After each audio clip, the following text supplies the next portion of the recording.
एक राइट कह रहे हैं, एक लेफ्ट कह रहे हैं। कौन सा सही है? Sir left.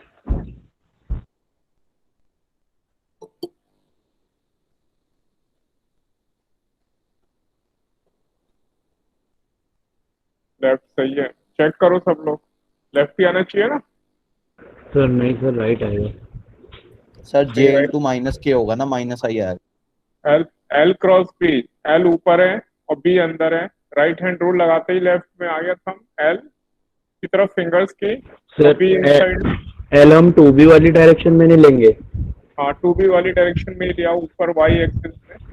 सर नीचे नहीं लेना चाहिए आई, क्योंकि ऐसे जा रहा है तो नीचे की तरफ जाएगा वहाँ पर नहीं करंट नहीं तो। नहीं, यही गलत है। इसको यहाँ से यहाँ ऊपर जा रहा है ना करंट, यहाँ से ऊपर जा रहा है, तो इसमें भी करंट ऊपर लेंगे। ये कोई लूप, क्लोज लूप नहीं बन रहा है, तो यहाँ जाके नीचे ले लेंगे। अच्छा अच्छा, क्लोज लूप नहीं है, मैं क्लोज लूप समझ लिया था सर। तब तो अगर क्लोज लूप होता तो भी गलत है, तब तो ये फोर्स आंसर ही नहीं आता। अगर आप रुक जाओ, अब और कंफ्यूजन हो गया। अब अगर नहीं ये सर, क्लोज, क्लोज लूप होता तो मैं सिर्फ इस जो हॉरिजॉन्टल कंपोनेंट है इसका फोर्स बता रहा था ना, पॉजिटिव एक्स एक्सिस में आता है इस हॉरिजॉन्टल कंपोनेंट पर। क्लोज लूप होता तो नेट फोर्स जीरो हो जाता। कट ही जाता ना फिर तो पूरा। हाँ क्लोज लूप होता तो नेट फोर्स ही नहीं आता, जीरो हो जाता है ना। यस सर, मैं तो उस हॉरिजॉन्टल तो वर्टिकल कंपोनेंट पे बता रहा था। अब लेफ्ट में आएगा, ये राइट वाला नहीं है। ठीक है, जी सर। चलो यस सर। सही। सही है। अब एक दो क्वेश्चन और पूछता हूँ।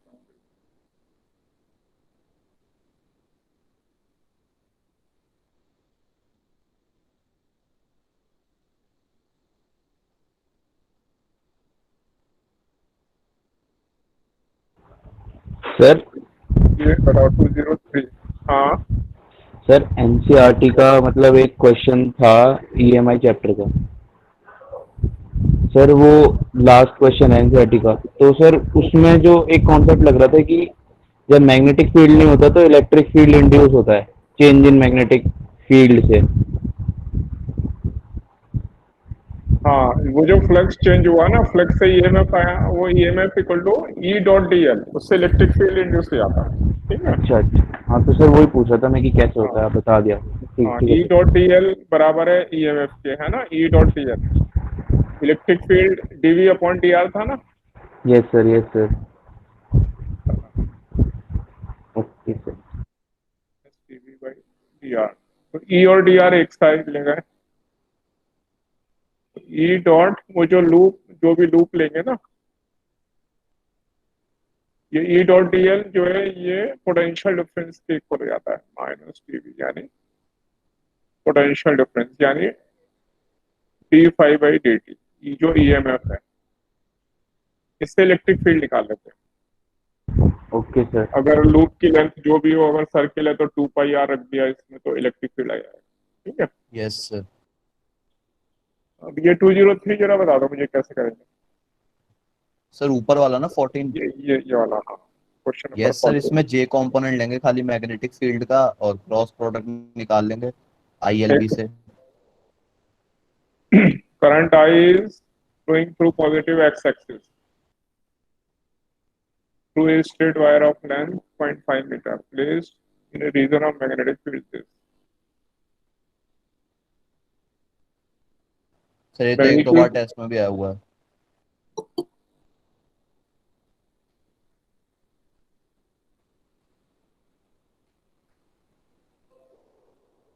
भाई लेट से आ रहे हैं स्टूडेंट्स, टाइम पर आना चाहिए, काफी स्टूडेंट्स लेट आ रहे हैं। तो जो करंट है वो तो एक्स डायरेक्शन में है। हाँ, तो इसलिए हम क्या करेंगे इसमें। सर वाई कंपोनेंट लेंगे सिर्फ फील्ड का, क्योंकि साइन जीरो हो जाएगा आई में। हाँ, तो ये 4 यूनिट वाला फील्ड लेंगे। सर 2K कैप आ रही है फोर्स। यस सर 2K का। हाँ, तो आई क्रॉस जे, ये आ गया, और 2 न्यूटन, ये आंसर हो गया। ठीक है। Yes sir.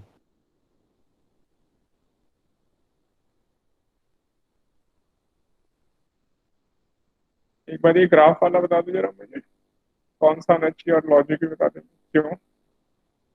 सर टू ये तो आपने लॉन्ग क्लास में समझाया था पूरा। डिस्कस हो गया था ये वाला। सर डीपीपी आने से पहले ही हो गया था ये तो आपने। सर एक और बता दो। हाँ चलो कोई नहीं, फिर डिस्कस कर लेते हैं। Two long parallel wire at a distance 2d apart, they carry steady equal currents flowing out of the plane of the paper। दोनों में करंट बाहर फ्लो कर रहा है, normal to the plane outside. तो मैग्नेटिक फील्ड का variation A B C D चार option है, इसमें से कौन सा वाला और क्यों होगा।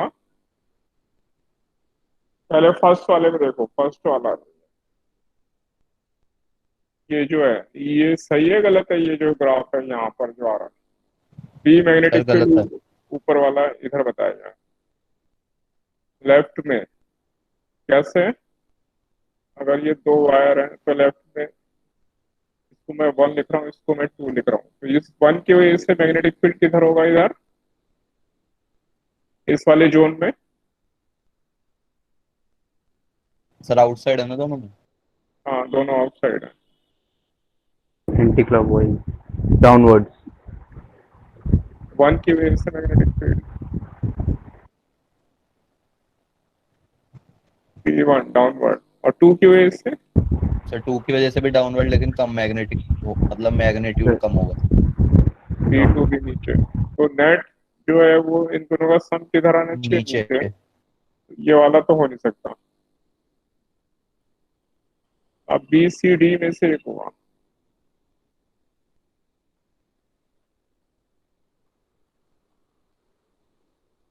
अब सर मिड पॉइंट पे देख लेंगे दोनों वायर के। मिड पॉइंट पे, हाँ चलो मिड पॉइंट पे देख लिया, इसके मिड पॉइंट पर इसकी वजह जीरो से होगा। बी वन की वजह से ऊपर, और ऊपर बी होगा। टू की वजह से नीचे। जीरो नहीं कह सकते, इक्वल नहीं है ना तो बीच इस में। सर इस जीरो हो जाएगा, इक्वल आएगा ना रेडियस। हाँ इक्वल आएगा, इक्वल आएगा दोनों की वजह से, अच्छा गिवन है क्या? इसलिए करंट सेकंड इक्वल है ऑप्शन ना, आंसर डिस्टेंस इक्वल है। है, सेकंड वाला ऑप्शन आंसर है, ठीक है। Yes sir. Yes sir.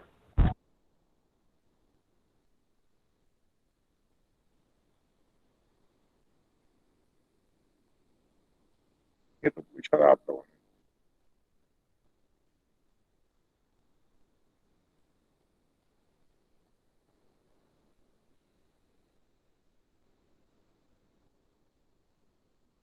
एक बार ये वाला देखो, क्वेश्चन नंबर 20, मेथड बताओ खाली मुझे।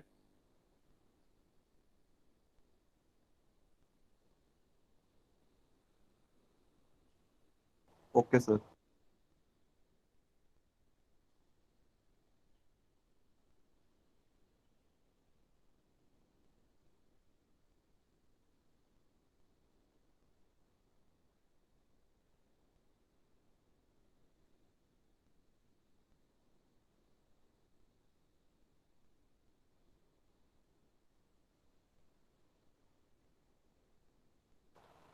सर पहले तो नीचे एमजी ले लेंगे, उसके दो कंपोनेंट बना लेंगे।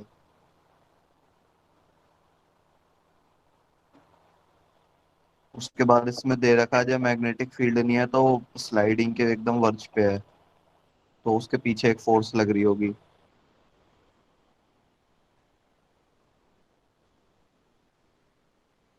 तो क्या क्या करेंगे, फर्स्ट स्टेप क्या करेंगे। सर पहले तो नीचे एमजी के दो कंपोनेंट ले लिए, MG cos theta MG sin theta. ठीक है। सर उसके बाद उसके पीछे एक फोर्स ले लेंगे, फ्रिक्शन फोर्स करके, म्यू एन करके। किधर, सर इसमें डायरेक्शन किधर होगी। सर राइट साइड में जाएगी, स्लांट करके। प्लांट मतलब ऊपर कह रहे हैं हम ऐसे। Yes sir.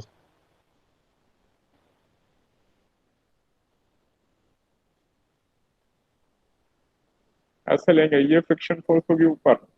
Yes sir.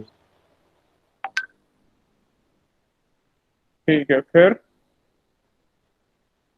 और सर फिर हमको इसने कहा है कि मैग्नेटिक फील्ड वर्टिकली अपार्ट लगाएंगे हम, तो वो स्टार्ट कर रहा है मूविंग।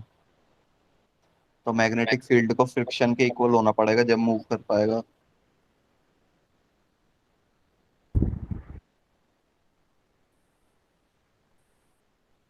नहीं, सोच लो जरा। डिस्टेंस ट्रेवल्ड जो एज मैग्नेटिक फील्ड की वजह से जो फोर्स लगेगा उसकी डायरेक्शन भी हमारी एफ की तरफ आएगी। किधर आएगी? एफ की तरफ। मैग्नेटिक फील्ड की, मैग्नेटिक फोर्स की डायरेक्शन। जी सर।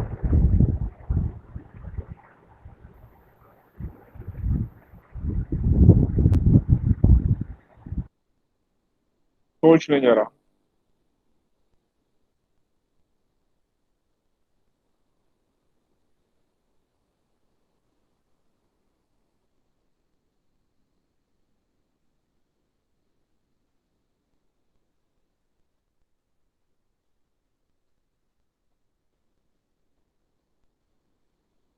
सर जो फोर्स लगेगी उसकी डायरेक्शन इसके अंदर आएगी। ये जो प्लेन है इंक्लाइन, इसके जस्ट परपेंडिकुलर अंदर।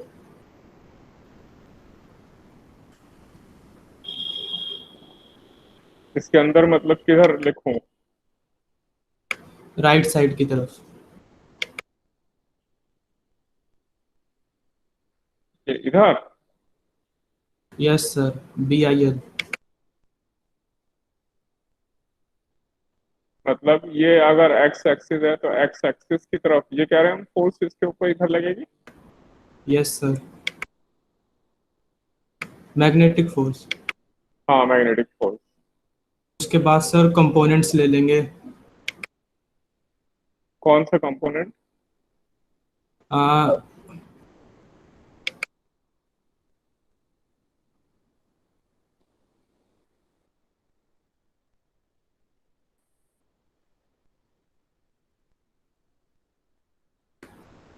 सर एक कंपोनेंट लगेगा नीचे ग्रेविटी की डायरेक्शन में। इधर? BIL नीचे ग्रेविटी की डायरेक्शन में, उस पॉइंट के जस्ट परपेंडिकुलर। नीचे मतलब इधर? Yes sir. कौन सी फोर्स है ये? ये तो सर कंपोनेंट आएगा इसका। किसका? एफ का? मैग्नेटिक फोर्स जो आई। Yes sir. अगर ये मैग्नेटिक फोर्स तुमने एक्स डायरेक्शन में इधर बताई तो उसका कंपोनेंट इधर कैसे आएगा, ये और बता दो मुझे।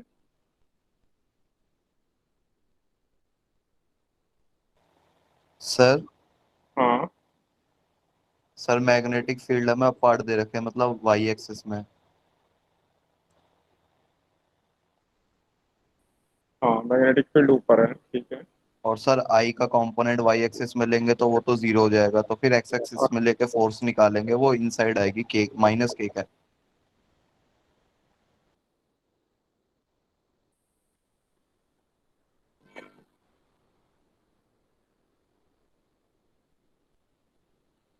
सर वो इनसाइड नहीं आउटसाइड आएगी। माइनस साइन दिया आएगा ना। ये जो करंट है ना, ये करंट हमें पता है किस तरफ जा रहा है ये? सर ये theta minus angle. Minus Z direction में है ये। सर माइनस जेड में। हाँ,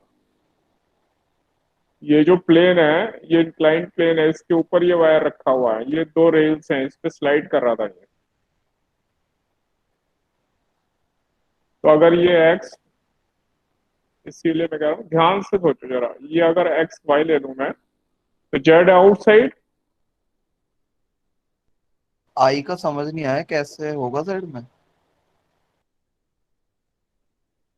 ये इंक्लाइंड प्लेन है ना, यस। इस इंक्लाइंड प्लेन के परपेंडिकुलर करंट जा रहा है इनसाइड, तो एक्स वाई जेड एक्सिस, के हाँ yes। परपेंडिकुलर यानी माइनस जेड एक्सिस है वो।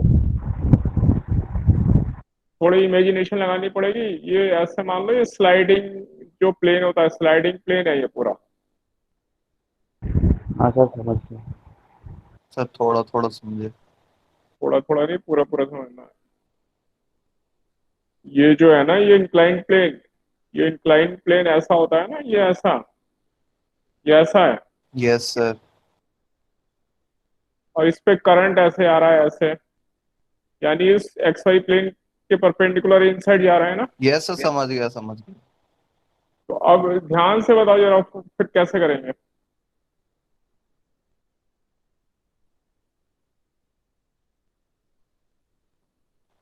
तो सर फिर तो सही लगाइए, फोर्स आई कैप में ही आएगी। सर इसका फ्री बॉडी बना लेते हैं पहले। हाँ, तो मुझे खाली मेथड बता दो आप लोग, बाकी तो आप लोग कर लोगे, मैं मान लेता हूँ। फिर मेथड बता दो क्या क्या करेंगे।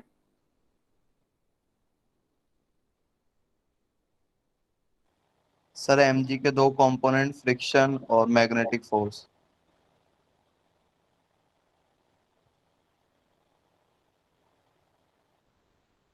फ्रिक्शन कैसे निकालेंगे? फ्रिक्शन किधर लग रहा है?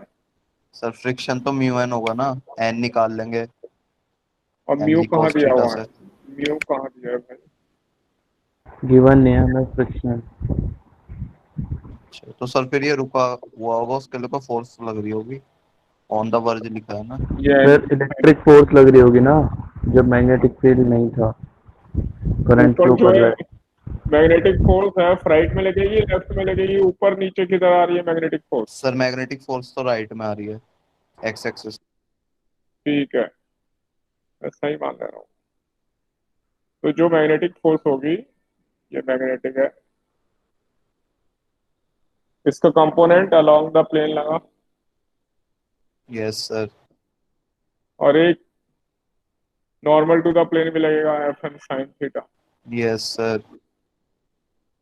इसलिए एक तो नॉर्मली चेंज हो जाएगा पूरा, इधर एक एम जी कॉस थीटा भी लग रहा है, यस सर। इससे नया नॉर्मल आएगा। और क्योंकि ये वायर ऊपर जा रहा है, तो फ्रिक्शन फोर्स किधर लगेगा? सर यहाँ तो पीछे लगेगा।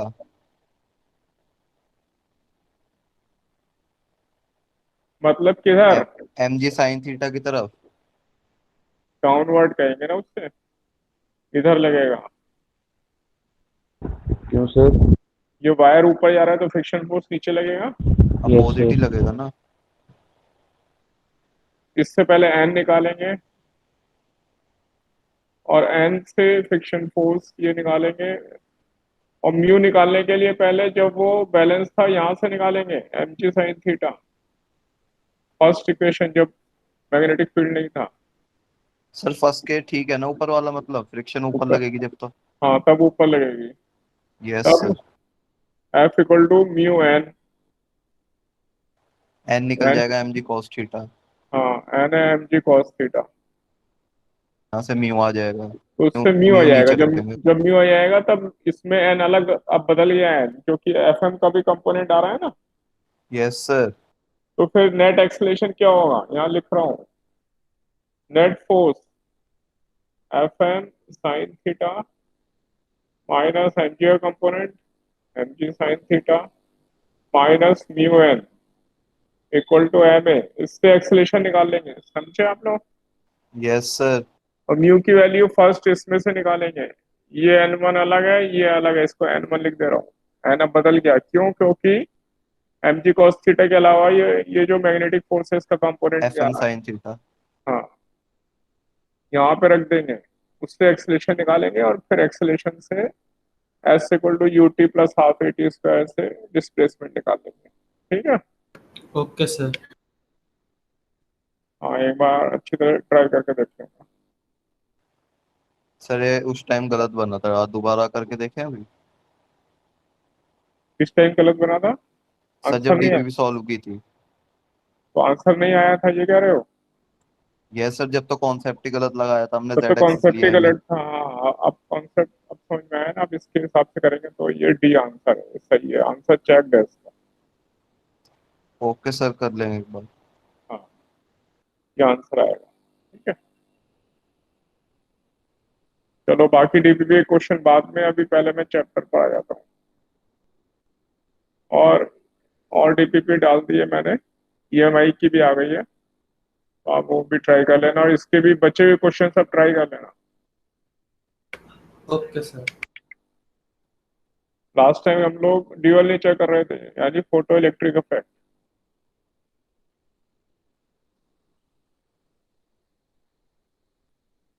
Yes sir.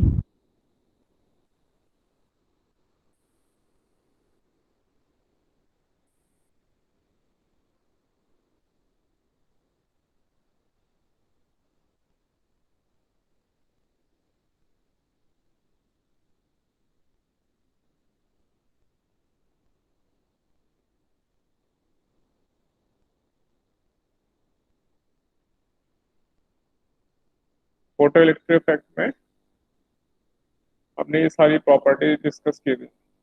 फोटोन की स्पीड एक बार देखते हैं, लाइट की स्पीड के बराबर है rest mass 0,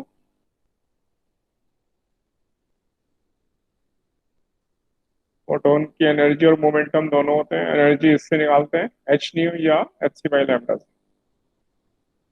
momentum E by सी से energy upon speed of light या एच बाई लैम्डा इससे निकालते हैं। H light constant, lambda wavelength of light, और अगर लैम्डा फिक्स कर दें तो हर सभी फोटोन की एनर्जी सेम होती है और सेम मोमेंटम होगा। जो भी फोटोन का कोलिजन होगा मटेरियल पार्टिकल के साथ, उसमें मोमेंटम कंजर्वेशन तो रहेगा ही, टोटल एनर्जी भी कंजर्व रहेगी।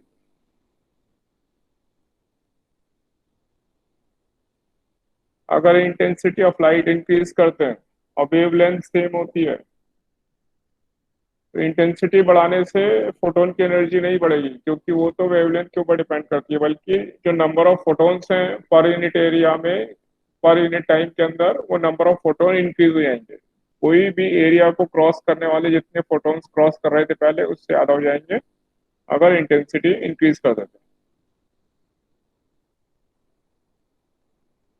और एनर्जी ऑफ फोटोन निकालने के लिए शॉर्टकट मेथड था 1242, ये याद रखेंगे। एच सी की वैल्यू है ये इलेक्ट्रॉन वोल्ट इंटू नैनोमीटर में, इलेक्ट्रॉन वोल्ट इंटू नैनोमीटर 1242।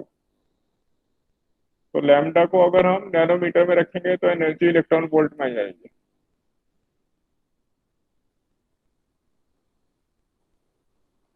ये हमने फोटो इलेक्ट्रिक इफेक्ट डिस्कस किया था। अगर लाइट, इस कैथोड के ऊपर लाइट फॉल होती है तो यहाँ से इलेक्ट्रॉन एमिट होंगे। अगर इस light is made up of photons, अगर फोटोन की जो एनर्जी है वो वर्क फंक्शन, इस मेटल के वर्क फंक्शन से ज्यादा है, फोटोन की एनर्जी वर्क फंक्शन से ज्यादा या इक्वल होनी चाहिए। तो अगर वर्क फंक्शन से ज्यादा है इस फोटोन्स की एनर्जी, तो इसमें से इलेक्ट्रॉन एमिट होंगे, और ये टोटल एनर्जी ऑफ फोटोन है।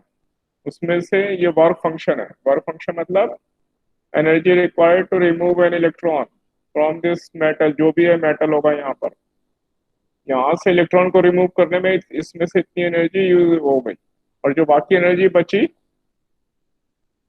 वो अगर पूरी एनर्जी इलेक्ट्रॉन को मिल गई बाहर आने के बाद, यानी इलेक्ट्रॉन का कोई कोलिजन नहीं हुआ किसी से उस एनर्जी, तो वो मैक्सिमम पॉसिबल काइनेटिक एनर्जी होगी। अगर इसमें से कुछ एनर्जी उसकी कोलिजन में दूसरे जो पार्टिकल्स हैं उनसे टकराने में एनर्जी कम हो गई, तो वो एनर्जी इससे थोड़ी कम होगी, इसलिए ये मैक्सिमम पॉसिबल काइनेटिक एनर्जी होगी इलेक्ट्रॉन की। तो मैक्सिमम पॉसिबल काइनेटिक एनर्जी है energy of photon minus work function. और वर्क फंक्शन से हमने मैक्सिमम पॉसिबल वेवलेंथ निकाली, जिसके लिए इलेक्ट्रॉन एमिशन होगा, यानी फोटो इलेक्ट्रिक इफेक्ट होगा। देखो अभी भी लेट आ रही है। ये जो वेवलेंथ है ये मैक्सिमम पॉसिबल वेवलेंथ है, इससे ज्यादा वेवलेंथ होगी तो फिर एनर्जी वर्क फंक्शन से कम हो जाएगी लाइट की, तो कोई फोटो इलेक्ट्रिक इफेक्ट नहीं होगा। इसे हम थ्रेशोल्ड वेवलेंथ कहते हैं। यहाँ तक हमने लास्ट टाइम स्टडी किया था। इसी से हमने ये स्टॉपिंग पोटेंशियल निकाला था, कैसे? H C by lambda minus work function maximum kinetic energy है, और अगर हम इसके अपोजिट डायरेक्शन में जो भी इलेक्ट्रॉन्स हैं उसके अगेंस्ट नेगेटिव पोटेंशियल लगा दें, तो चार्ज इनटू पोटेंशियल डिफरेंस, यानी उस पोटेंशियल डिफरेंस की वजह से इतना वर्क हो कि उसकी सारी काइनेटिक एनर्जी इस पोटेंशियल के अगेंस्ट वर्क करने में यूज हो जाए, तो इलेक्ट्रॉन दूसरी प्लेट पर नहीं जा पाएंगे। उसे हम इस स्टॉपिंग पोटेंशियल कहते हैं। तो स्टॉपिंग पोटेंशियल निकालने के लिए क्या करेंगे, मैक्सिमम काइनेटिक एनर्जी को EV0 के इक्वल रख देंगे, इससे हमारा स्टॉपिंग पोटेंशियल आ जाएगा। यहां तक किसी को कोई डाउट है तो बताओ मुझे। No sir. डाउट है या नहीं है? Sir no sir. Okay, sir yes. Sir वो इलेक्ट्रॉन्स जाएंगे कहाँ? स्टॉपिंग पोटेंशियल लगा देंगे हम तो वापस मेटल में चले जाएंगे वो, या रुक जाएंगे। सर वो एनर्जी लूज कर देंगे ना। हाँ, एनर्जी लूज कर देंगे, दूसरी तरफ नहीं पहुंच पाएंगे वो, या तो बीच में ही उनको रुकना पड़ेगा, तो वहीं फॉल हो जाएंगे बीच में रुक के, है ना, ऐसा हो जाएगा। तो वो दूसरी यहां से निकले लेकिन दूसरी तरफ पहुंच नहीं पाएंगे।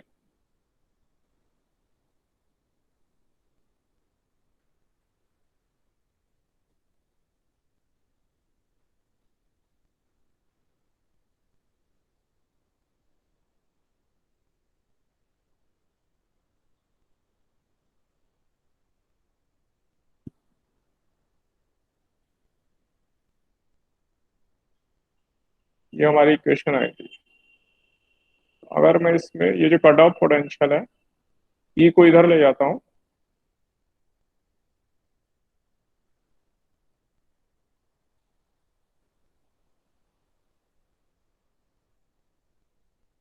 तो ये y equal to M X plus C, इस फॉर्म में स्ट्रेट लाइन हो गई। अगर मैं 1/λ, इसको मैं x ले लेता हूँ, V0 स्टॉपिंग पोटेंशियल, इसको मैं y एक्सिस पर लेता हूँ।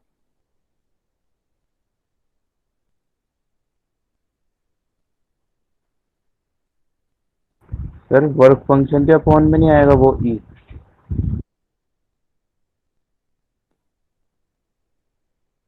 पाई अपॉन ये भी आएगा। तो ये मैंने अगर लाइन ड्रॉ की, तो ये स्ट्रेट लाइन यहाँ कट ऑफ पोटेंशियल है, V0 स्टॉपिंग पोटेंशियल, और 1/λ मैंने x एक्सिस पे ली। तो 1/λ की वैल्यू डिफरेंट वैल्यूज के लिए सभी लाइन का स्लोप कांस्टेंट है, HC अपॉन ई, जो कि कांस्टेंट है। तो अगर ग्राफ हमें गिवन होगा तो इसके स्लोप से हम प्लैंक कांस्टेंट की वैल्यू कैलकुलेट कर सकते हैं। और अगर मैं इसको एक्सटेंड कर दूं तो ये y इंटरसेप्ट जो है,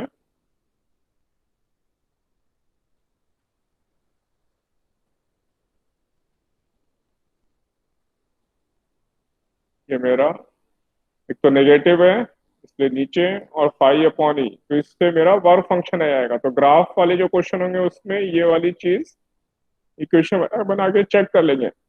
ये मुझे फाई अपॉन ई दे रहा है इंटरसेप्ट, तो उसको उससे हम वर्क फंक्शन कैलकुलेट कर सकते हैं। सर -5 अपॉन ई है ना इंटरसेप्ट तो?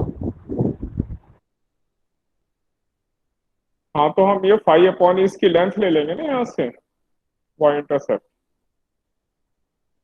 ये लेंथ लिखी हुई है, मैग्नीट्यूड। मैग्नीट्यूड। Okay sir. वो नीचे वो तो अपनी जगह है, पर इंटरसेप्ट की लेंथ तो ये है ना, तो इसके बराबर रख देंगे जो भी यहाँ से रीड करेंगे ग्राफ में।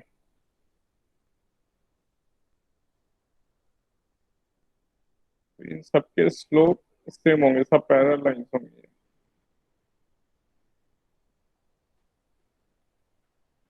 मेटल 1,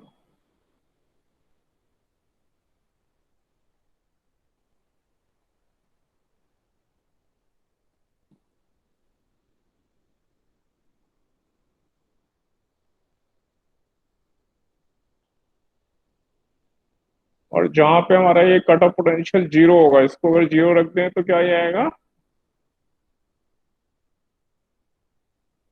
ये इक्वल होगा, यानी कि वर्क फंक्शन आ जाएगा HC/λ से। तो ये 1/λ जिस वैल्यू के लिए ये ग्राफ गिवन होगा, यहाँ से रीड करके तो इससे वर्क फंक्शन मिल जाएगा हमें।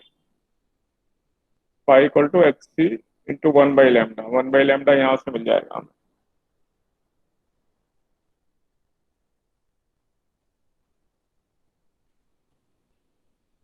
ग्राफ समझ में आया सबको? जी सर।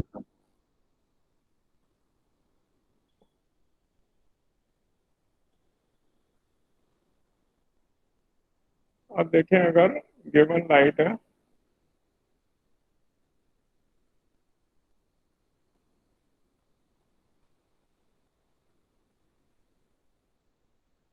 सर ये क्वेश्चन है?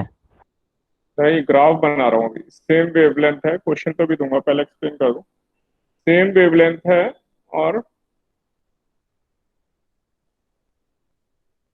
I1 से I2 और ये I3, ये इंटेंसिटी है इंक्रीजिंग ऑर्डर में, इंटेंसिटी ऑफ लाइट। तो अगर इंटेंसिटी हमें I1, I2, I3 ऐसे इंक्रीजिंग ऑर्डर में गिवन है, सबकी वेवलेंथ सेम है, उसके लिए अगर ग्राफ बनाते हैं,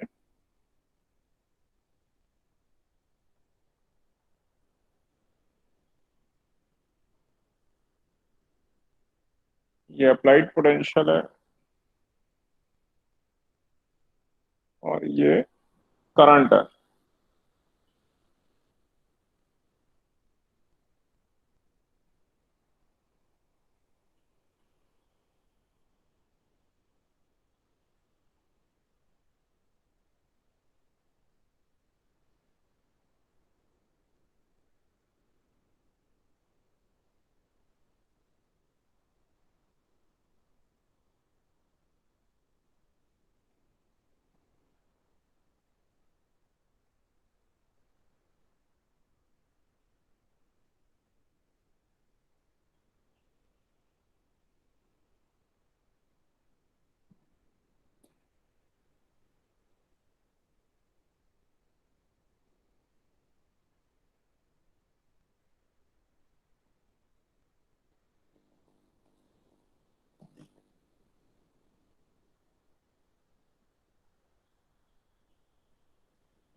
ये नेगेटिव पोटेंशियल है यहाँ पर,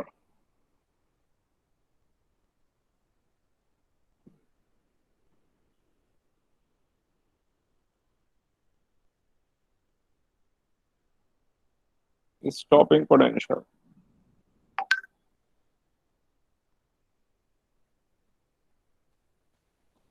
तो अगर हम ये पोटेंशियल की वैल्यू इंक्रीज करते हैं तो हम देखें यहाँ पे डिफरेंट इंटेंसिटीज हैं, उनके लिए करंट, यानी पॉजिटिव हमने पोटेंशियल लगाया है दो प्लेट के बीच में, तो यहाँ से ये इलेक्ट्रॉन निकल रहे हैं। यहाँ पे अगर हम पॉजिटिव पोटेंशियल निकालें तो इलेक्ट्रॉन के लिए तो अच्छा है, अपनी तरफ पुल कर लेगा ये पोटेंशियल, इसको और एनर्जी मिल जाएगी, ये तेजी से मूव करेगा। ये डिफरेंट इंटेंसिटीज हैं, लेकिन रोकने के लिए क्या करेंगे, ये नेगेटिव चार्ज है, यहाँ भी नेगेटिव पोटेंशियल लगाएंगे, ये इलेक्ट्रॉन निकल रहा है नेगेटिव, ये स्टॉपिंग पोटेंशियल है।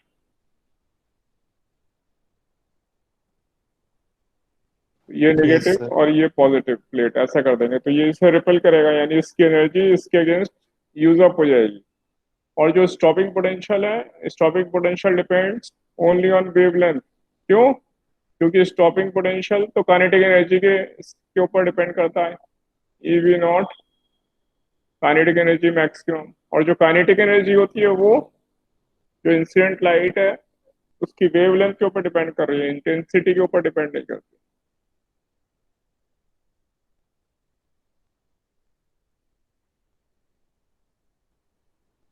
तो वर्क फंक्शन तो मेटल का फिक्स हो गया, सेम मेटल है, ये वेवलेंथ के ऊपर डिपेंड करती है kinetic maximum possible kinetic energy, इसलिए stopping potential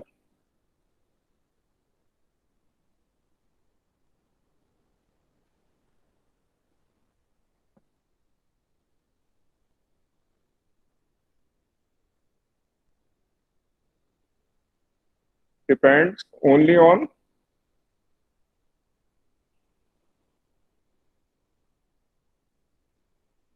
wavelength of incident light।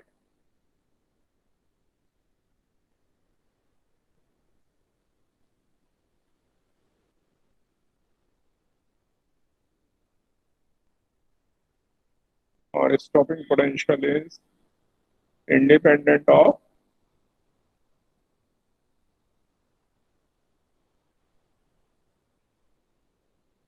Intensity of light. ये इंटेंसिटी के ऊपर डिपेंड नहीं करता, इसलिए क्योंकि हमने सबकी इंटेंसिटी अलग ली, लेकिन वेवलेंथ हमने सेम ली है, तो इसलिए सबके लिए स्टॉपिंग पोटेंशियल सेम आएगा। और जैसे जैसे इंटेंसिटी बढ़ाते जाएंगे, करंट की वैल्यू, जो मैक्सिमम करंट है वो इंक्रीज होता जाएगा। इंटेंसिटी बढ़ाने से मैक्सिमम जो करंट है वो इंक्रीज हो गया। क्यों? क्योंकि नंबर ऑफ फोटॉन्स इंक्रीज हो गए।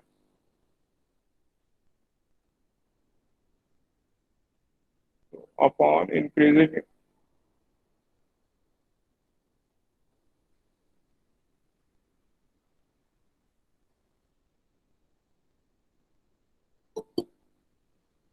अभी देखो कौन देर से आ रहे हैं, रौनक कुमार, और भी लेट आ रहे हैं।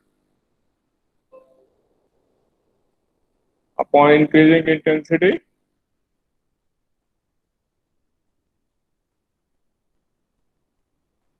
increases number of photons।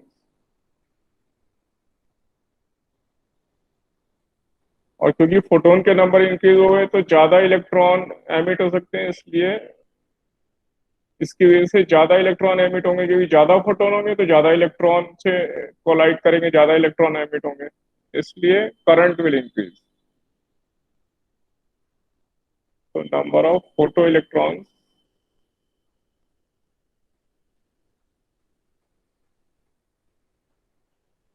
Increases.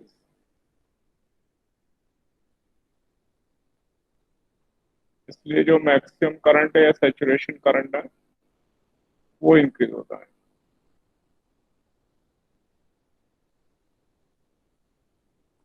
इसलिए कट ऑफ पोटेंशियल खाली जब तक हम वेवलेंथ चेंज नहीं करेंगे तब तक चेंज नहीं होता। ये ग्राफ भी याद रखते हैं, क्योंकि स्कूल लेवल एग्जाम में तो ग्राफ आते हैं, और कंपटीशन में भी ग्राफ भी पूछते हैं और न्यूमेरिकल भी पूछते हैं। यहाँ तक बताओ, मुझे समझ में आया? इससे कोई difficulty? No sir. Sir no sir. हाँ जी बोलिए। आई, वो ग्राफ में आई कहाँ का करंट है? ये जो सर्किट में इलेक्ट्रॉन मूव कर रहे हैं तो सर्किट में करंट फ्लो करेगा ना, या यहाँ ये करंट जा रहा है, अगर इलेक्ट्रॉन इधर जा रहे हैं तो अपोजिट डायरेक्शन में करंट फ्लो करेगा सर्किट में। अच्छा सर, ठीक है। हाँ, flow of charge per unit time. ये आई जो है ना वो करंट है, उसको हम फोटो करंट कहते हैं, जो कि लाइट की वजह से आ रहा है।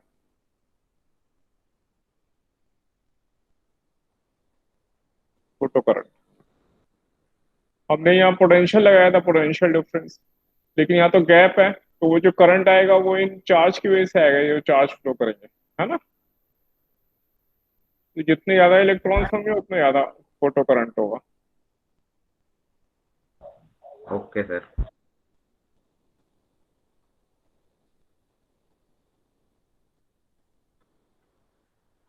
अब मैं दूसरे ग्राफ पे चल रहा हूँ, तो ये मैं मान रहा हूँ सबको क्लियर है। अगले ग्राफ पे आ रहा हूँ मैं,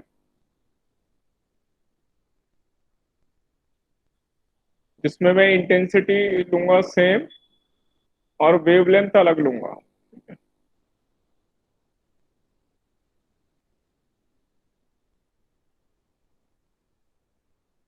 दूसरा ग्राफ देखते हैं नाउ।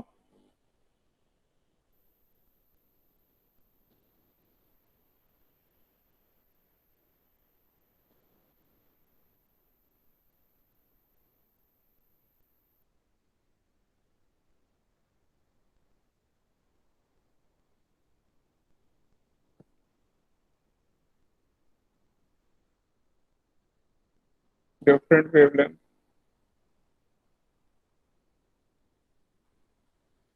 जो इंसिडेंट लाइट है ये उसकी डिफरेंट वेवलेंथ है, इंटेंसिटी सेम है।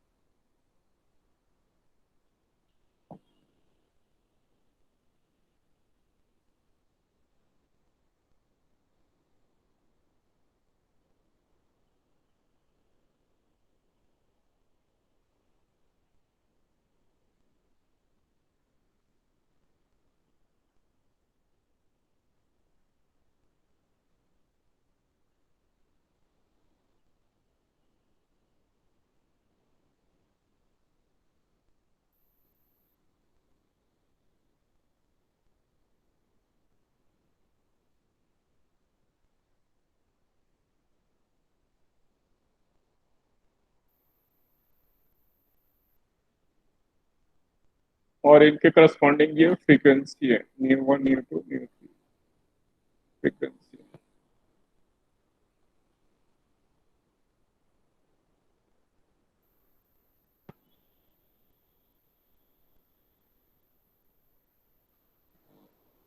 तो फ्रीक्वेंसी जिसकी वेवलेंथ कम है फ्रीक्वेंसी ज़्यादा होगी उसकी, इसकी सबसे ज़्यादा वेवलेंथ थी, इसकी फ्रीक्वेंसी सबसे कम होगी।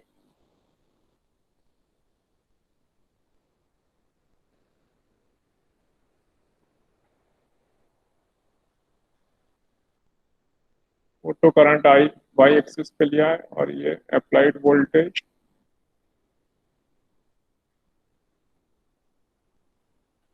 अप्लाइड पोटेंशियल मैंने एक्स एक्सिस पे लिया है।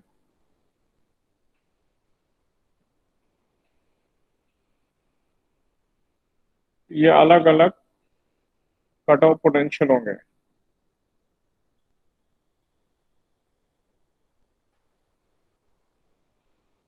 तो जो 1 के करस्पॉन्डिंग होगा वो ये वाला होगा V01। क्यों? क्योंकि इसकी फ्रीक्वेंसी ज़्यादा है, यानी सबसे ज़्यादा एनर्जी इसमें है। जिसमें एनर्जी कम उसकी काइनेटिक एनर्जी भी कम होगी उस लाइट की, और उसके लिए हमें कम पोटेंशियल डिफरेंस लगाना पड़ेगा मैग्नीट्यूड वाइज। ये सब नेगेटिव पोटेंशियल है, ये सब स्टॉपिंग पोटेंशियल है यानी नेगेटिव है।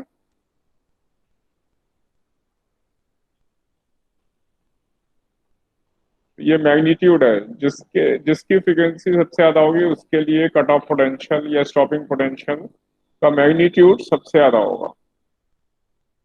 और क्योंकि इंटेंसिटी हमने सेम ली थी इसलिए मैक्सिमम जो करंट होगी सैचुरेशन करंट वो सबके लिए सेम होगी, क्योंकि आई सेम है। तो इंटेंसिटी सेम है तो सैचुरेशन करंट ऑलमोस्ट सेम आएगा, लेकिन कट ऑफ पोटेंशियल क्योंकि वो काइनेटिक एनर्जी के ऊपर डिपेंड करती है और काइनेटिक एनर्जी इस फ्रीक्वेंसी के ऊपर डिपेंड कर रही है।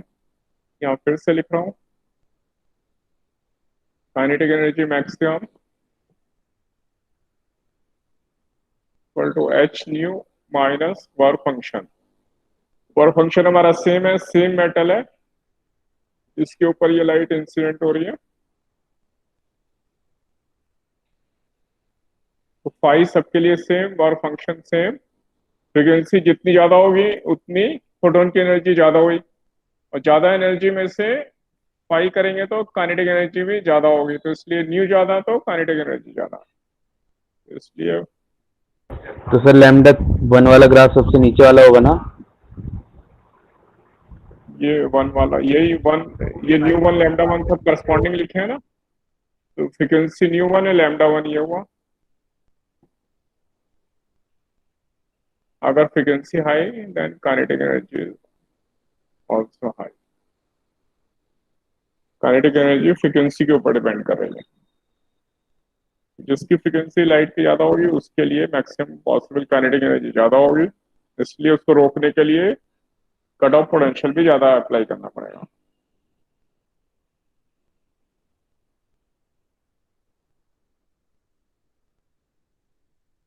ये वाला ग्राफ न्यू 1 का,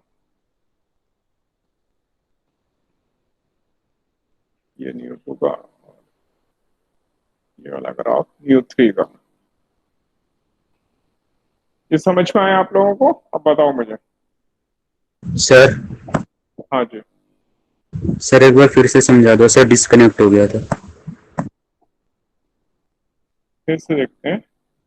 हमारे पास ये 3 तरह की लाइट ली, जिसमें ये फ्रीक्वेंसी न्यू 1 सबसे ज्यादा है, उससे कम न्यू 2, उससे कम न्यू 3, ये फ्रीक्वेंसी ऑफ लाइट है।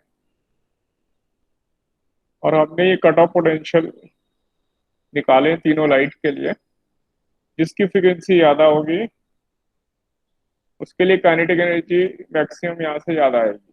फ्रीक्वेंसी ज्यादा तो काइनेटिक एनर्जी भी ज्यादा आएगी। काइनेटिक एनर्जी ज्यादा आएगी तो स्टॉपिंग पोटेंशियल का मैग्नीट्यूड भी ज्यादा आएगा, उसको रोकने के लिए ज्यादा पोटेंशियल अप्लाई करना पड़ेगा। इसलिए न्यू 1 के लिए कट ऑफ पोटेंशियल या स्टॉपिंग पोटेंशियल सबसे ज्यादा है, न्यू 2 के लिए उससे कम, और न्यू 3 वाले के लिए उससे कम। हमें ऐसे टाइप के ग्राफ मिलेंगे।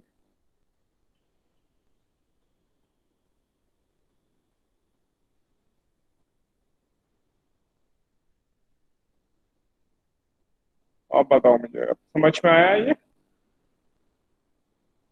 Yes sir. सर एक ऊपर वाले ग्राफ में डाउट है।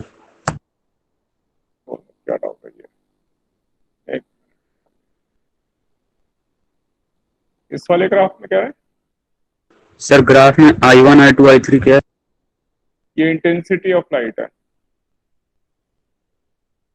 Intensity of sir light. X axis पे, हम्म, एक्स एक्सिस पे क्या है सर? ये एक्स एक्सिस पे अप्लाइड पोटेंशियल है, तभी तो ये स्टॉपिंग पोटेंशियल माइनस में आ रहा है, ये पॉजिटिव पोटेंशियल है। सर वाई एक्सिस पे तो करंट है।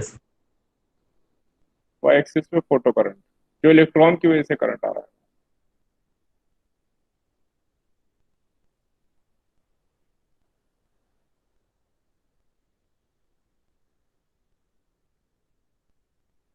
ये अप्लाइड पोटेंशियल है। जब पॉजिटिव पोटेंशियल लगाया तब तो कोई दिक्कत ही नहीं है, जब ये स्टॉपिंग या नेगेटिव पोटेंशियल लगाएंगे तो ये जिस पॉइंट पे करंट जीरो हो जाता है वो स्टॉपिंग पोटेंशियल कहलाता है। वो यहां से निकाल रहे हैं।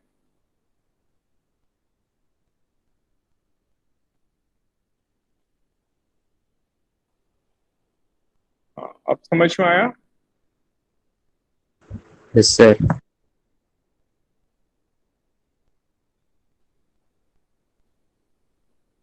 आगे बढ़े।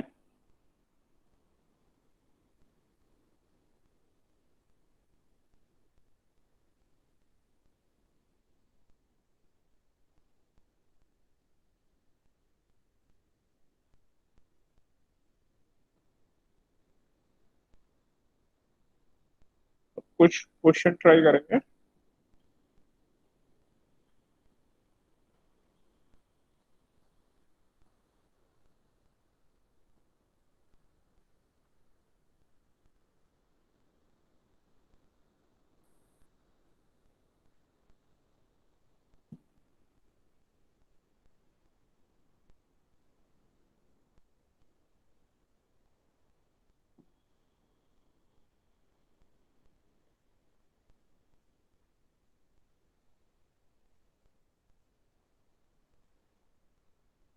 हाउ मैनी फोटोन्स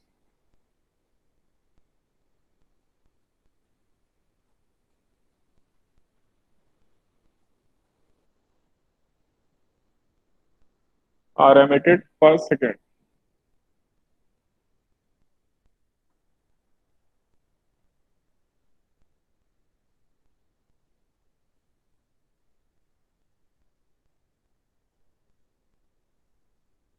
ये 10 milliwatt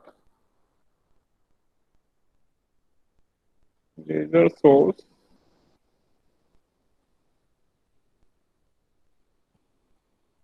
which is operating at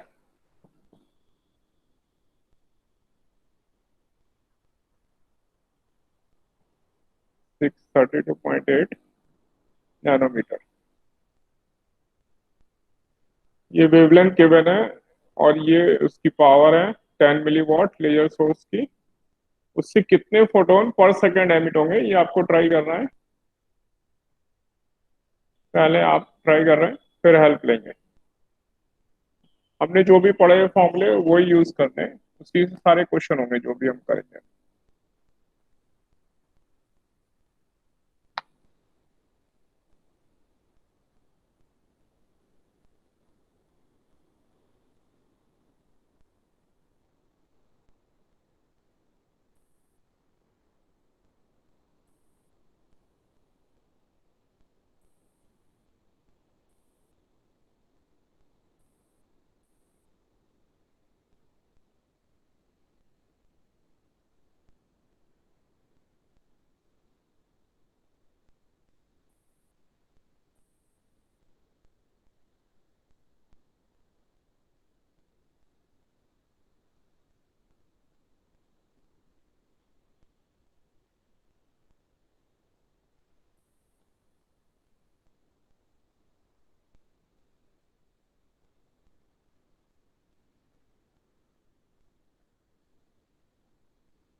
try कर रहे हैं आप लोग?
ये ऐसा कर रहे हैं।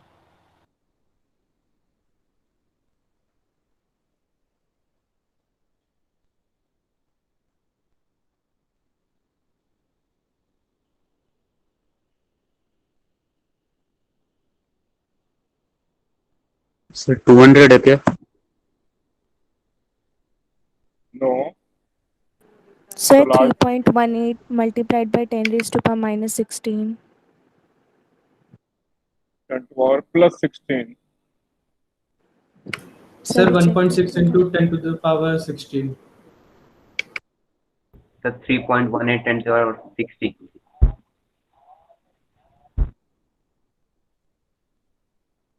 आंसर आएगा अप्रोक्सीमेट 3.2 10 to power 16। -16 कर देंगे तो एक भी नंबर नहीं आया। ये तो नंबर ऑफ फोटोन है ना। Yes, sir, वो एक mistake हो से गई तो थी। ज्यादा ही आएगा, है ना। +16 आ रहा है ना। Yes, sir. यस पहले सर। क्या करेंगे, पहले एक फोटोन की एनर्जी निकालेंगे, एनर्जी ऑफ वन फोटोन।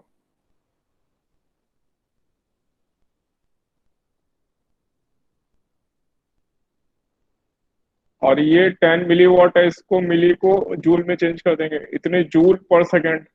और एक फोटोन की एनर्जी जूल में निकाल लेंगे, यानी एक पैकेट की एनर्जी हमें मालूम है, इसमें कितने पैकेट बनेंगे ये पता करना है हमें। इसको एनर्जी ऑफ वन फोटोन से डिवाइड कर देंगे।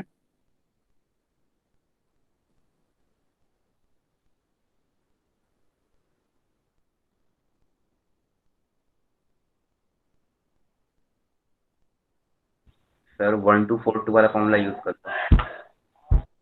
हाँ, उससे भी एक ही बात है, इलेक्ट्रॉन वोल्ट में निकाल के उससे जूल में निकाल लोगे, है ना। सर आपका 16 कैसा आ रहा है पावर में? मेरा तो 26 आ रहा है। अच्छा 6.632.8 नैनोमीटर की है, वो नहीं लिया मैंने। हाँ, सर आ गया। एक सर 10 की पावर में गड़बड़ हो गई थी, आ गया।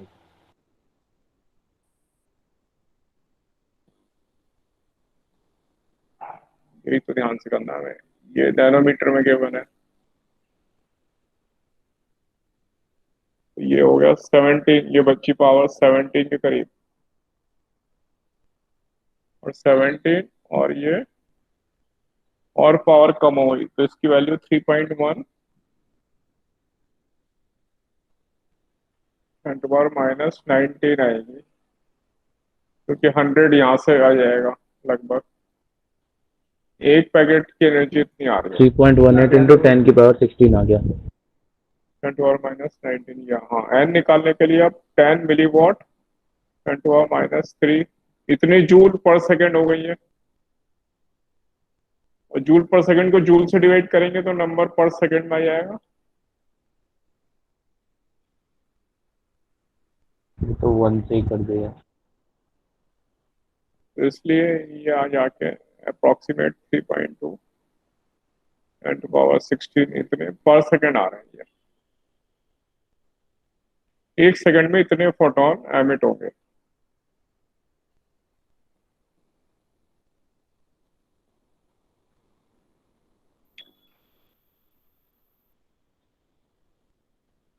Next question.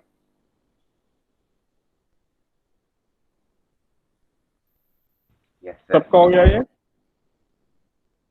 Yes sir.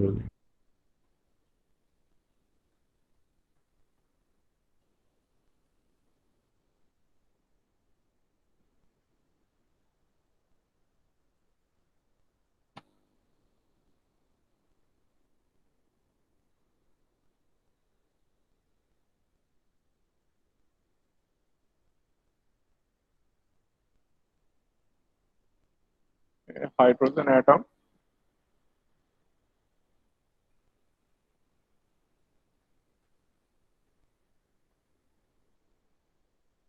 moving at speed of v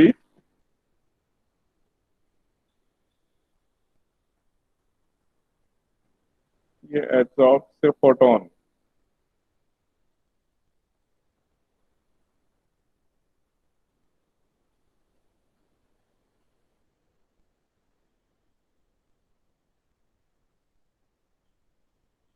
of wavelength 122 nanometer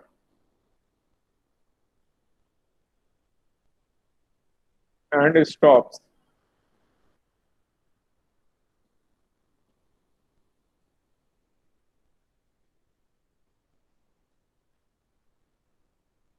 point value of v.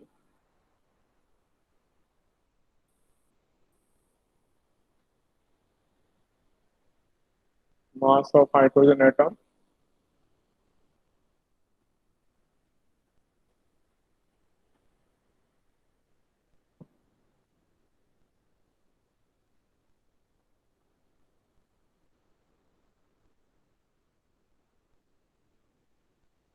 1.67 10 to power minus 27 kg.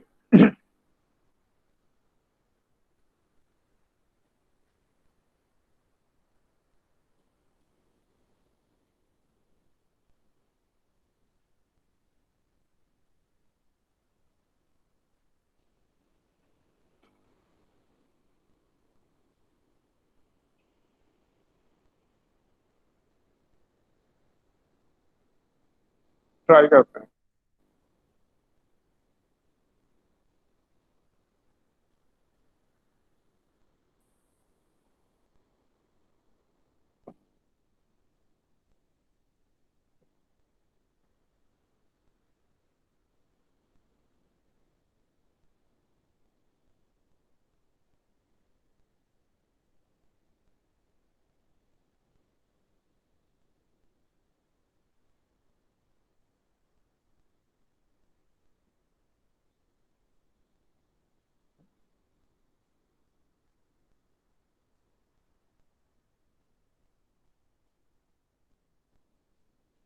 Try कर रहे हैं आप लोग.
सर 1.42 आ रही है. नहीं. Sir 3.2. नहीं. क्या मेथड यूज कर रहे हैं बताओ मुझे. h upon lambda is equal to half mv square. नहीं. एच सी बाई लैम्डा इसका नहीं भाई. फोटोन की एनर्जी और हाइड्रोजन एटम की एनर्जी थोड़ी इक्वल होगी. ऐसा ऐसा कर सकते हैं क्या? सर मोमेंटम वाला फॉर्मूला लगा के करेंगे क्या? हाँ, मोमेंटम इक्वल होने चाहिए. तो फोटोन का मोमेंटम निकालो.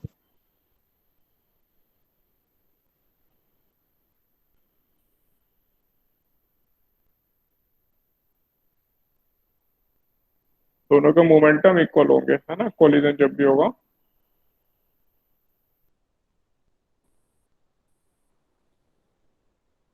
क्योंकि वो रुक गया, इसका मतलब इनिशियल मोमेंटम बराबर फाइनल मोमेंटम, तो initial momentum equal and opposite है। मोमेंटम ऑफ फोटोन h/λ, और हाइड्रोजन एटम के लिए मोमेंटम, ये p1 लिख रहा हूँ, m/b, और दोनों इक्वल एंड अपोजिट डायरेक्शन होने चाहिए, जिससे कि एक दूसरे को कैंसिल कर दें। मैग्नीट्यूड दोनों का सेम होगा।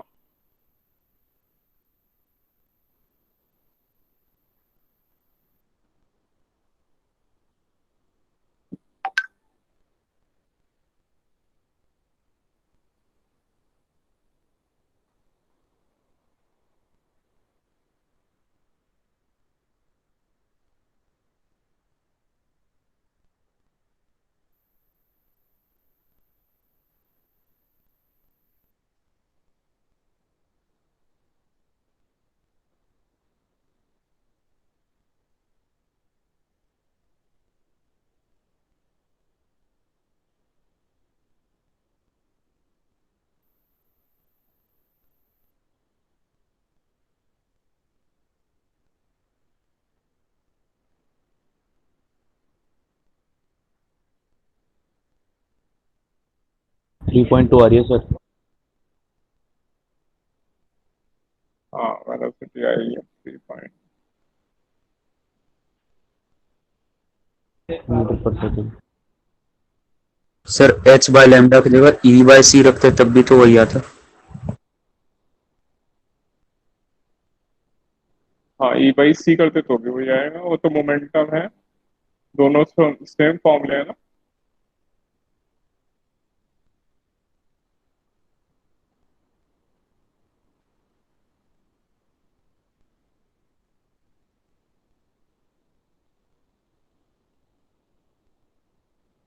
सबके आंसर आ रहे हैं? जी sir. Yes sir. Okay, next question पे चलो।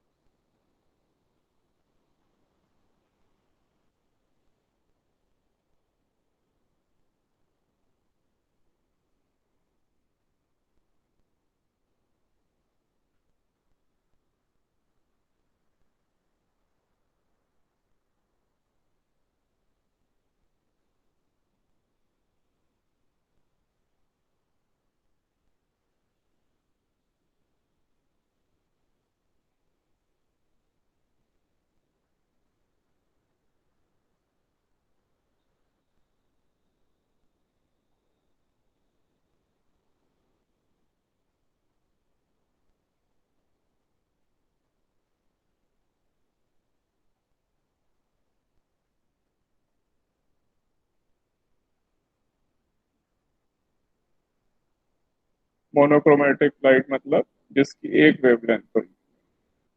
Parallel beam of monochromatic light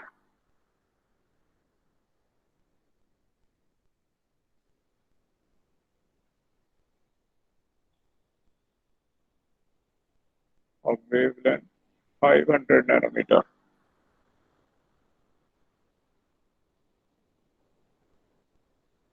is incident normally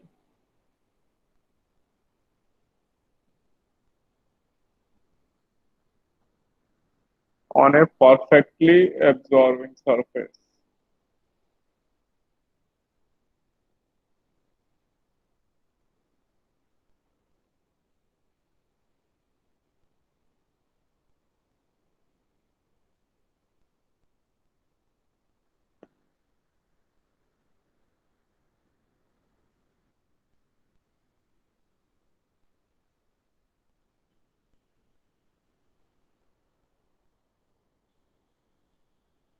The power to any cross section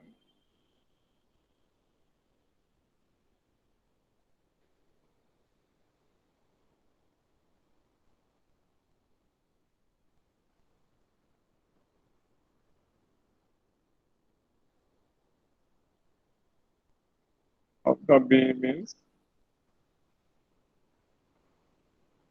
10 watt.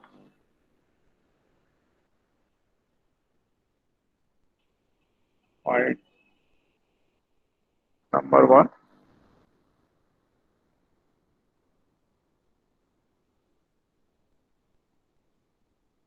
Number of photons absorbed per second.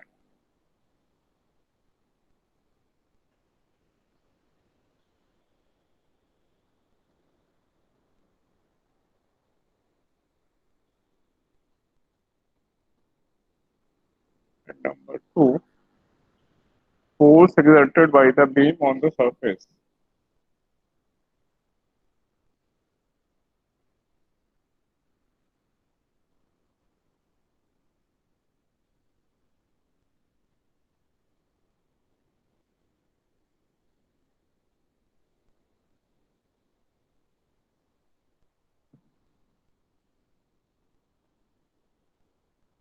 पहले आप लोग ट्राई कर रहे हैं.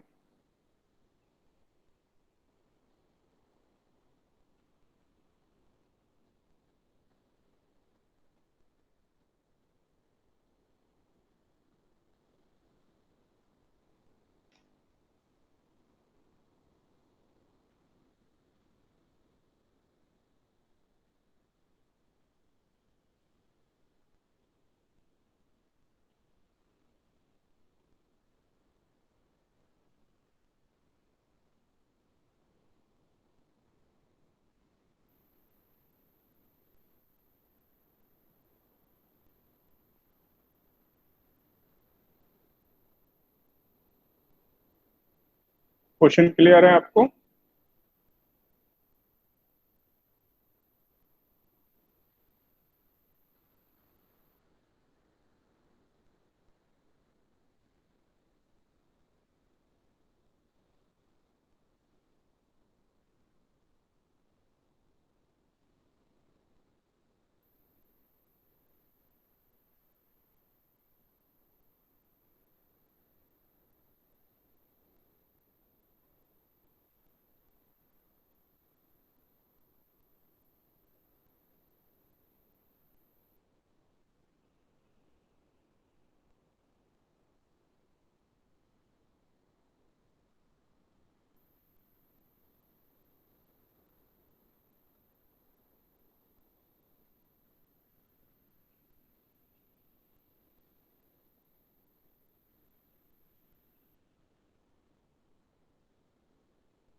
Sir, number of photons are in 25.15 into 10 की power minus 18 plus 18.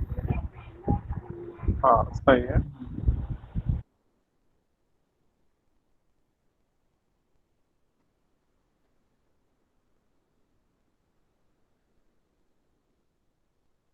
Energy of one photon 1242 upon 500.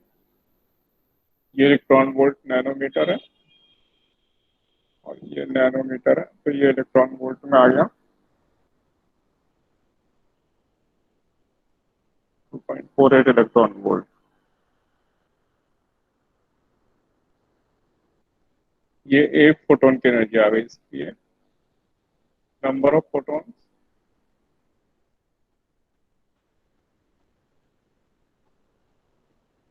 पर second. Total energy जो fall हो रही है वो है 10 वॉट, मतलब 10 जूल पर सेकेंड. उसको इतने जूल से डिवाइड कर दें 2.48 into 1.6 ten to power minus 19. इतने जूल हो गया. तो joule joule cancel, per second में ये आंसर आ जाएगा.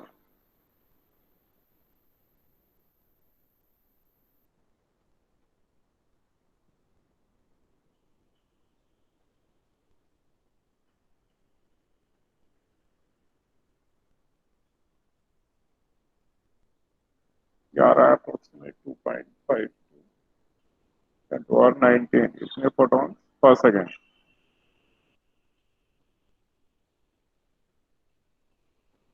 सब सबका ये आंसर आ रहा है?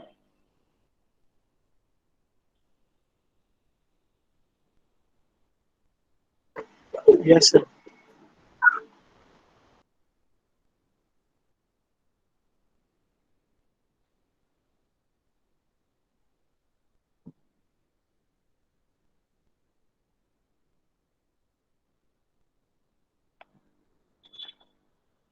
अब फोर्स निकालने हैं।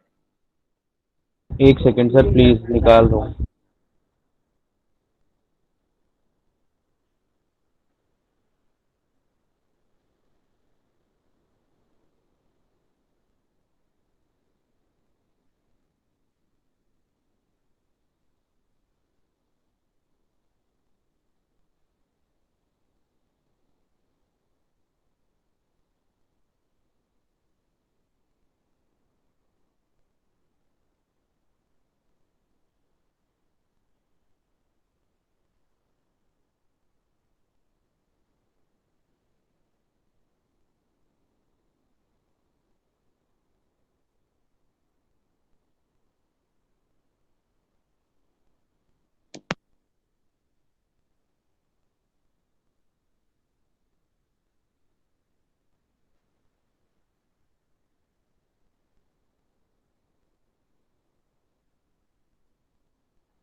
सर फोर्स आ रहा है 2.72 इंटू 10 की पावर माइनस 20 न्यूटन।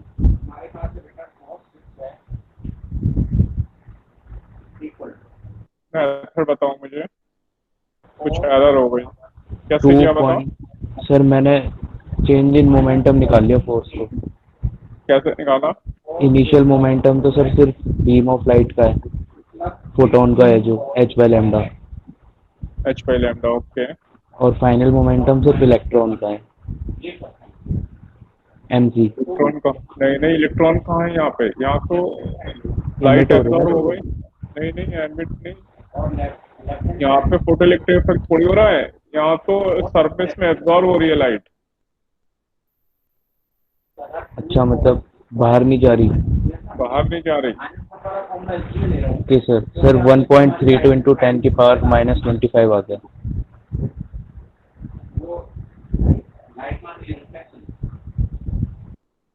1.32 इंटू 10 की पावर माइनस 25। 1.3 ये तो कह रहे हो तुम? Yes sir. नहीं, अभी मिस्टेक हो गई, ध्यान से देखो। Sir power equal to force into velocity वाले से करें तो?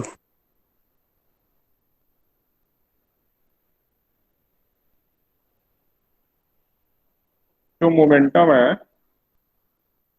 फाइनल जीरो हो जाएगा ना फिर। मोमेंटम ऑफ फोटोन कितना? E by C. h by lambda. E by C, अभी ई बाई सी में रखो पहले, ठीक है। Energy of one photon by C, ये तो फोटोन का मोमेंटम हुआ। जी सर।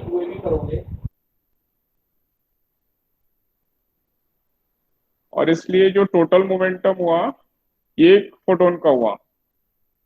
टोटल मोमेंटम हुआ N into E by C, okay sir, n से मल्टीप्लाई नहीं और किया था। N into E total energy जो फॉल हो रही है वो कितनी है? 10 जूल। यही तो मोमेंटम हुआ।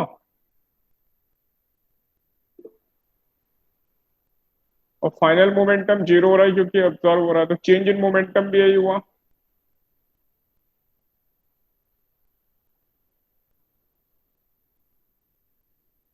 और फोर्स dp बाई dt, ये तो चेंज इन मोमेंटम है, ये डेल्टा पी है।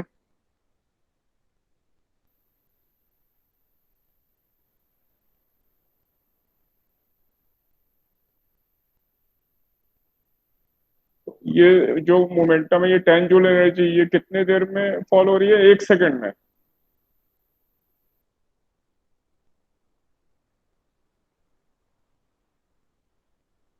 आंसर देखो कितना आसान है। तो फोर्स कितनी आ रही है? 10, जो एनर्जी है 10/c, ये आंसर है।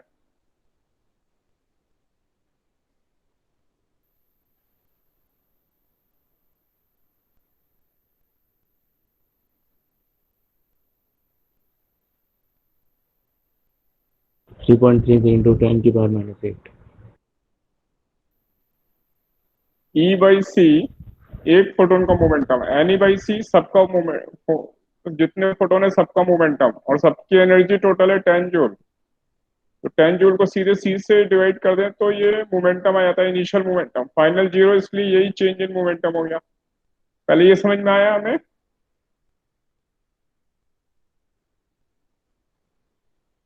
और change in momentum upon time, ये 10 जूल एनर्जी 1 सेकेंड में फॉल हो रही है। Change in momentum upon time, वो फोर्स हो गया।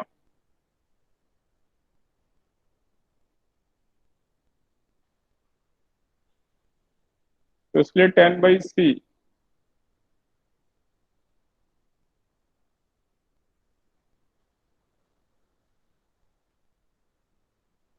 ये परफेक्टली एब्जॉर्बिंग सरफेस के लिए, अगर इसकी जगह लिखा होता परफेक्टली रिफ्लेक्टिंग सरफेस, तो इसमें क्या चेंज हो जाता? सर माइनस कर देते इलेक्ट्रॉन की MC। नहीं नहीं, सोच के बोलो। Perfectly reflecting surface. अच्छा सर, फाइनल मोमेंटम भी सेम रहता, जीरो हो जाता फोर्स। जीरो नहीं होता, डबल हो जाता। फाइनल मोमेंटम ऑपोजिट डायरेक्शन में होता ना, अच्छा हाँ, ठीक है ठीक है ठीक है। तो इसका डबल ले लेते, यानी इंटू 2 कर देते हैं। तो परफेक्टली रिफ्लेक्टिंग सरफेस के लिए ये फोर्स डबल हो जाती है। यहाँ लिख दे रहा हूँ मैं।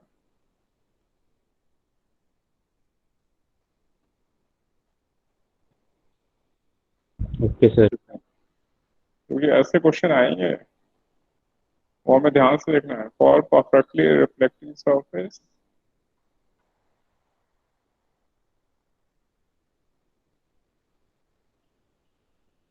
तो इंटू 10/c डबल हो जाती है।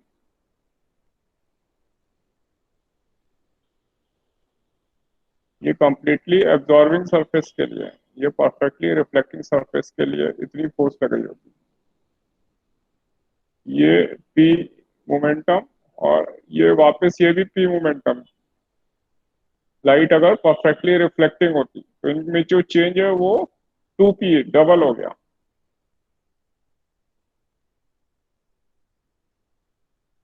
अगर ये परफेक्टली रिफ्लेक्टिंग मिरर होता, लिखा होता परफेक्टली रिफ्लेक्टिंग मिरर है, तो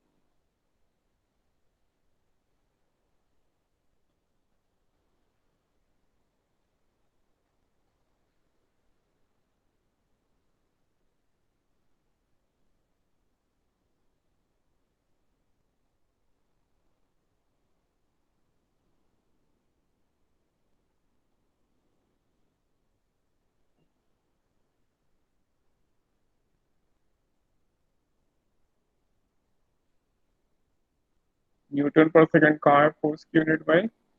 1 सेकंड से डिवाइड भी तो किया हमने।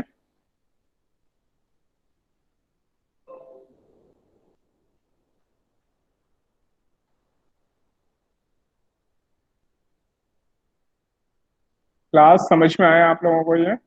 आगे से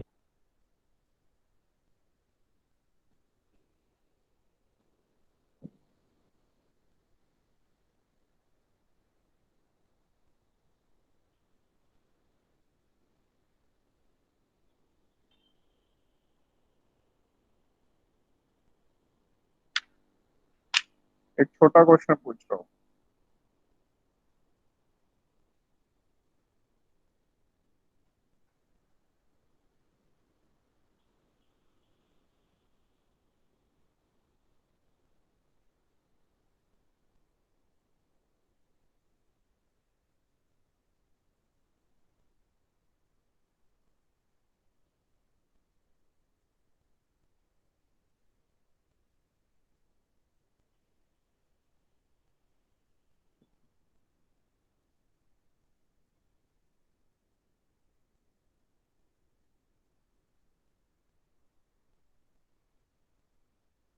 वर्क फंक्शन 3 इलेक्ट्रॉन वोल्ट है और वेव लेंथ 500 नैनोमीटर है।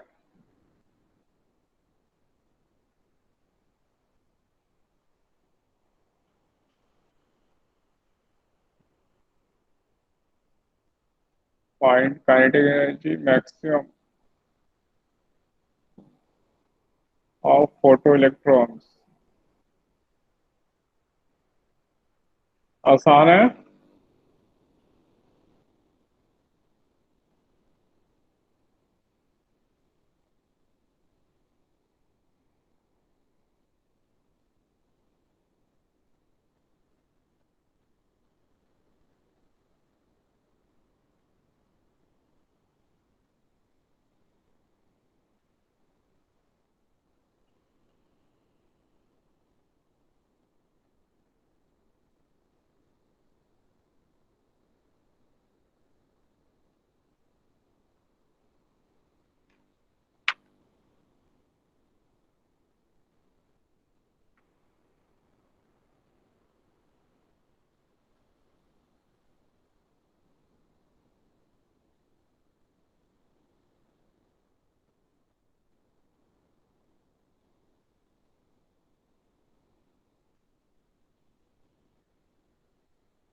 बता रहे हैं आप लोग मुझे? बता तो रहे हैं लेकिन नेगेटिव आ रहा है sir.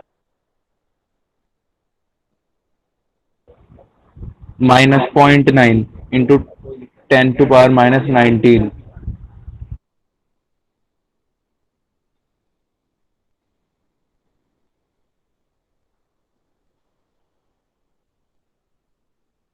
Energy of one photon.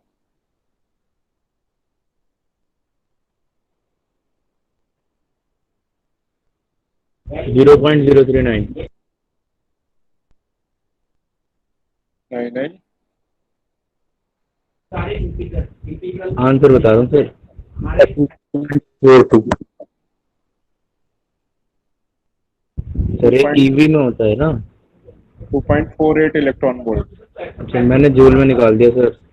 पहले समझ लें को, वो तो कोई बात नहीं। इधर देखें, वर्क फंक्शन 3 इलेक्ट्रॉन वोल्ट है, और जो फोटोन की एनर्जी है वो तो कम है वर्क फंक्शन से।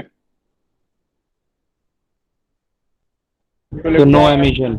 हाँ, no emission of electron.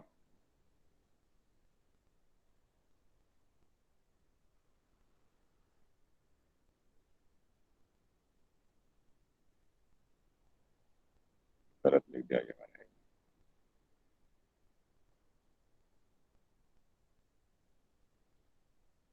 Zero आ जाएगी फिर काइनेटिक एनर्जी। तो काइनेटिक एनर्जी होगी ही नहीं, मैक्सिमम क्या, कोई एमिशन ही नहीं हो रहा है इसमें, है ना। Yes sir yes sir. No emission of electron, क्योंकि ये वर्क फंक्शन से भी कम है एनर्जी। एग्जाम में हमें ध्यान से आंसर देना है। और आप लोगों का टेस्ट है इस वीक। टेस्ट में बताओ, आपका इलेक्ट्रोस्टैटिक्स रख देता हूँ और मैग्नेटिक इफेक्ट, बोलो ठीक है। Okay sir okay sir. Sir वैसे ईएमआई का अभी तक एक ही हुआ है। ईएमआई को मैग्नेटिक इफेक्ट और ईएमआई मिला के रख दिया जाए, और लास्ट टाइम भी तो यही हुआ था। लास्ट टाइम था सर हमारा एसी और करंट इलेक्ट्रिसिटी। अच्छा, एसी का हुआ था। तो मैग्नेटिक सर इफेक्ट और ये ईएमआई सोच के बताओ। सर ईएमआई और इलेक्ट्रोस्टैट ई से शुरू हो रहे हैं ना दोनों। ईएमआई और इलेक्ट्रोस्टैट, चलो ठीक है, ऐसा कर लो, नोट कर लो फिर, भूलना मत। Okay sir. Electrostat plus EMI, इसका टेस्ट होगा, ठीक है। और आज की क्लास फिर वाइंड अप कर दूं?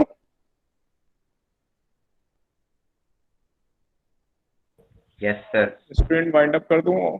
यहाँ तक कोई डाउट तो नहीं है?